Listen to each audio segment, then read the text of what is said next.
give Republicans the majority in 2020, you have the ability to impeach them next November. I was startled to hear Mr. Ratcliffe say, I was impressed by his honesty, but I was startled to hear him say that it is okay for a president to invite foreign interference in our elections. It is okay for a president to cheat and try to rig the election. Mr. Chairman, since I've been referenced, may I respond? It's Mr. I do not yield my time. It's Mr. Swallow's time. I do not yield. I yield back. Gentleman yields back. You don't want to correct the false statement? Gentleman yields back. Who else seeks recognition? Mr. Chairman. Benson Brennan, for what purpose does Mr. Chairman, I move to strike the last word. Gentleman is recognized. I yield the gentleman from Texas. Appreciate my colleague yielding to correct the record where the chairman of the House Judiciary Committee just made a false statement. Said that I said that it was okay to solicit foreign interference in an election. I never used the word interference. Okay. I said foreign involvement in investigations. And I used as an example for that the Obama administration. It was just a few hours ago, you may not remember. What do you think about the chair saying that you were inviting this corruption? Well, what he said was that I invited foreign interference in our election, and I wanted to make sure that the record was correct. I had spoken earlier in the day and used the Obama administration as an example where we often have foreign involvement in investigations. So the Obama administration, in connection with the Trump-Russia investigation, had gotten assistance from various foreign countries. That was the point that I had made. He related that I had said I was inviting foreign interference in our elections, and I just wanted to make sure the record was real clear because obviously I wouldn't do that. What do you think about some of the corruptions that we've seen with Joe Biden and Hunter Biden? I mean, why aren't those being addressed? It seems like we've seen the Democrats and some of these people get away with all this criminality, but then Trump gets held to any little thing he does wrong. Right.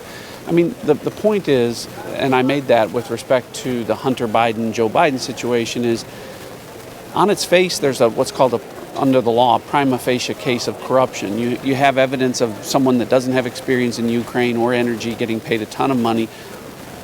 Hunter Biden also happened to be getting paid a ton of money from China to handle $1.5 billion in assets. And when you had the involvement of the former vice president to fire the prosecutor who was looking into the Ukrainian corruption issues, my point was we ought to be able to look at those issues and ask questions. And throughout the course of this inquiry, we haven't been given access to those witnesses because obviously the Democrats get to call the witnesses.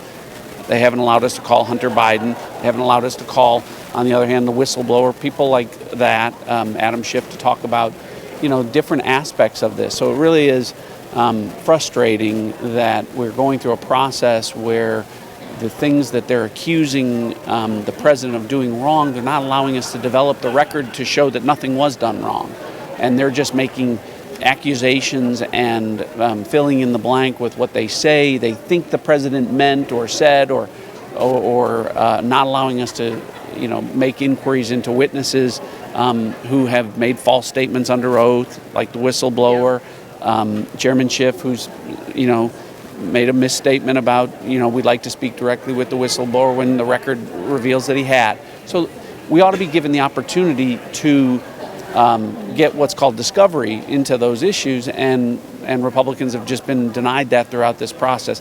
I think that's why the polls are working against the Democrats, though. The American people watch this and they see that Republicans have both hands tied behind their back. Yes. The Democrats get to be the judge and the prosecutor. They get to pick the witnesses, the order of the witnesses, what the witnesses will testify, what they won't testify about.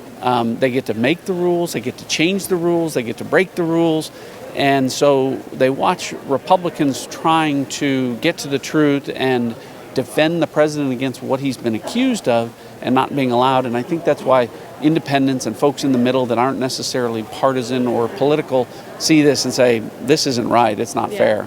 Definitely, it definitely seems partisan. Now, what do you think it says about this impeachment process that the Democrats seem very adamant about making sure and stipulating that President Trump would not be allowed to hold future office or any type of honorable titles or permissions? It's just, they've been out to get the guy from before he was the president. We know that from the Trump-Russia investigation. And they didn't think he was going to win. And literally, it's been clear, that there has been a targeted effort to take down his presidency and to prevent him from being reelected, and they'll go to any extent to do that. The Inspector General report that got released this week really shows that there was an effort to artificially continue a counterintelligence investigation against the sitting president of the United States by making misrepresentations to the FISA court. If Americans aren't troubled by that, then we're all in trouble. Now, do you think this impeachment process is going to hurt Trump in 2020? What's your personal take on it? We'll see how this plays with the voters. The polls are favoring President Trump. His numbers have gone up, and despite every lopsided advantage that the Democrats have taken advantage of in the House because they control the House, their numbers have gotten worse. So, hopefully that's a sign that the American people see and feel what I do, which is that a president who's been trying to keep promises has been prevented from doing that, and this impeachment process has been grossly unfair. Americans still care about fairness. Yeah. What do you think about how the majority, many of the Democrats, they've gone on and on about the Constitution and how this is about the Constitution? They want to uphold the Constitution. To many Americans, that seems kind of shocking because in many ways we've heard the Democrats talk about getting rid of protections of the Second Amendment. Right. They want to infringe on free speech even. What do you think about this hypocrisy we're seeing here where, okay, let's infringe on the Second Amendment, but then here, all of a sudden, we're going to acknowledge the Constitution? Well, I think the fact that you asked that question really underscores that you see what I see there, and I think most people do. They wrap themselves in the Constitution when it works to their political advantage, and they tear it down when it works to their advantage, whereas Republicans are consistently behind the Constitution. We never waver on things like the Second Amendment or the rule of law. And, it's unfortunate, but that's what, public hearings like this can demonstrate to the American people. I keep saying that, elections do have consequences.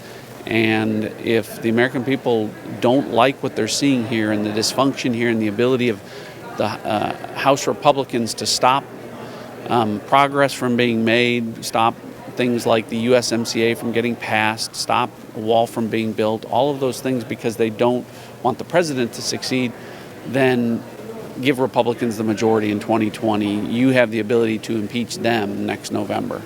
Awesome. Thank you so much for your time. Thank you. This is, without question, the most powerful nootropic I've ever taken, and it comes without any of the crashes or the jitters associated with energy drinks. It's additive-free, nothing artificial. It's Brain Force Plus. Read thousands of 5-star independent reviews right now and get your Brain Force Plus at InfoWarsLife.com.